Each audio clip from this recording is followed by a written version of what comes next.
मैंने कहा जाए कि व्यवहारिक में ही सही, लेकिन धमकी भी मिल रहा है कि अगर केस का आप यहीं कंप्रोमाइज़ नहीं करेंगे तो आपका बच्चे का भविष्य खराब होगा। भाई रास्ता मारते गया वहाँ 2 मंजिल पर ले गया, ले जाकर दोनों गोतनी को बारी बारी कर मार के गोर हाथ फाड़ कर रख दिए हैं। तो फिर 72 घंटा के बाद राष्ट्रीय जनता दल सहित इंडिया गठबंधन रोड पर उतरने के लिए और धरना करने के लिए बाध्य होगी।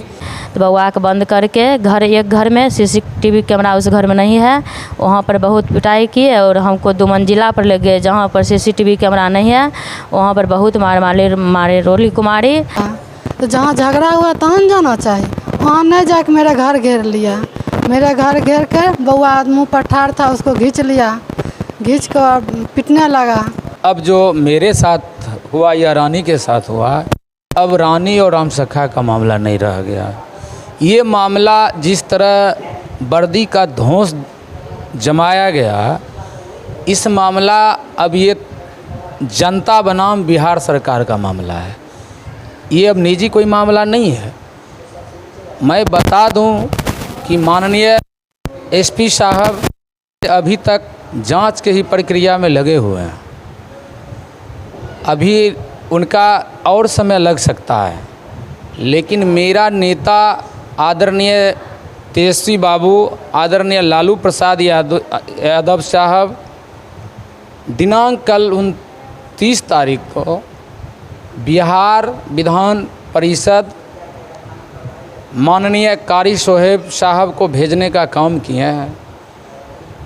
मेरे सहित रानी देवी मेरे परिवार से सदर अस्पताल में रूबरू होके और नेता से साझा करने का काम किए हैं, बताने का काम किए हैं। माननीय बेगूसराय कप्तान एसपी साहब से भी बात किए हैं। सारी बात मेरे नेतागण कह के गए हैं। उन्होंने 72 घंटा का अल्टीमेटम दे गए हैं कि माननीय एसपी साहब, आप में भी इंसानियत है, आप में भी मानवता है, आप भी मानव हैं।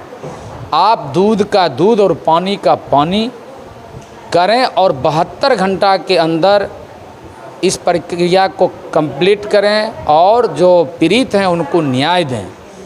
नहीं तो फिर 72 घंटा के बाद राष्ट्रीय जनता दल सहित इंडिया गठबंधन रोड पर उतरने के लिए और धरना करने के लिए बाध्य होगी, जिसका जिम्मेवार आप होंगे।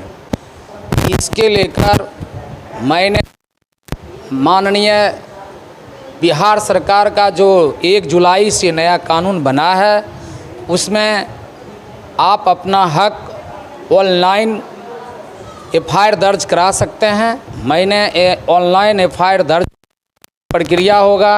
मैं अपने बच्चे और मैं अपने पत्नी और मैं अपने परिवार के न्याय के लिए, मैं अगर बिहार सरकार के लिए मैं अगर बलि भी चढ़ जाऊं तो उसके लिए गम नहीं है, लेकिन मैं अपने परिवार के लिए, बच्चे के लिए मैं न्याय के ओर बढ़ूँगा।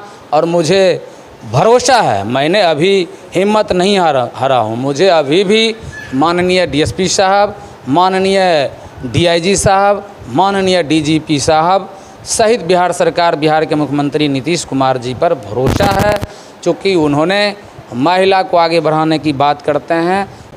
अपना अधिकार के लिए मैं चाहे मुझे जितने भी ठोकर खाना पड़े। हालांकि आपको मैं बता देना चाहता हूं, मैंने कहा जाए कि व्यवहारिक में ही सही, लेकिन धमकी भी मिल रहा है कि अगर केस का आप यहीं कंप्रोमाइज़ नहीं करेंगे तो आपका बच्चे का भविष्य खराब होगा, आपका भविष्य खराब होगा। मैं ये बताना चाहूँगा आपके द्वारा कि अब मेरा बच्चा का भविष्य क्या रहा, मेरा पत्नी का भविष्य क्या रहा, जिन्होंने एक प्रशासनिक टॉर्चर से अब विकलांग बन चुकी है। उन परिवार के लिए मेरा क्या उद्देश्य और क्या मेरा आगे का मेरा ख्वाहिश रहेगा। मुझे ये लगता है कि कहीं ना कहीं मैं अपने बच्चे और पत्नी और परिवार के सदस्य का कि कहीं न कहीं और मुझे कोई झूठे मुकदमा या और कोई तरह के साजिश के हम शिकार हो सकते हैं। तो मैं मीडिया बंधु आपको, आप चौथा स्तंभ हैं, आप ये ध्यान रखिए कि राम सखा गलत करने का कभी प्रयास नहीं करेगा। और आपने जिस तरह रानी देवी से हुए वारदात, जो पुलिसिया वर्दी का ध्वंस उनके बच्चे द्वारा उनके परिवार पर जो ये किया गया, और आप लोगों ने दिखाने का काम किए, और आप लोगों ने दूध पानी का करने का काम किए, इसके लिए बहुत बहुत धन्यवाद। हम सच्चाई के लिए लड़ेंगे, हमें कोई किन्हीं से शिकवा शिकायत नहीं है। बस मेरा यही शिकायत है कि मेरा परिवार और बच्चे का आप न्याय दीजिए, मैं इसी के लिए आगे बढ़ूँगा। मेरे साथ यही हुआ, जो मतलब एक ड्राइवर है मेरे, जावेद, और पापा में और जावेद में दोनों में लड़ाई हुआ, बाप बेटा में। तो इसी मामले पर हम लोग को बुलाए आए उनको मम्मी, हम गए तो वहाँ गए तो मतलब मारपीट कर रहे थे सब। तब गए तो पुलिस प्रशासन फिर आ गए, फ़ोन किए तो आ गए पुलिस प्रशासन। उसके बाद 3 आदमी को पकड़ के ले गए, चानू पप्पा के, मंजूर आलम के और पलटा के और पिंकी के, तीनों को ले गए पकड़ कर। तो उसी दरमियान मतलब मालिक साहब भी पीछे से आए, बुलाने गए, फिर आए वो भी। जब दोनों पुलिस गाड़ी चल गई तो उसके बाद मालिक साहब बोले कि मतलब जो कर कुटुम आए थे उन लोग को बोले जो आप लड़ाई करवाने के लिए आए हैं, से लोग लड़ाई का मतलब अथी करता है कि आप लड़ाई केस मुकदमा करना है, 10 गो 5 गो आदमी से लेकर समझौता कर लीजिएगा। इसी दरमियान दो गाड़ी फिर पुलिस आई। उसके बाद मालिक साहब के सब मिल पकड़ धकड़ के मारपीट के चढ़ा लिए गाड़ी में। तो जनता लोग सब थे, अपना घर वाला लोग सब थे, सब मिल के उतारे उनको। फिर वहाँ से मामला शांत हो गया।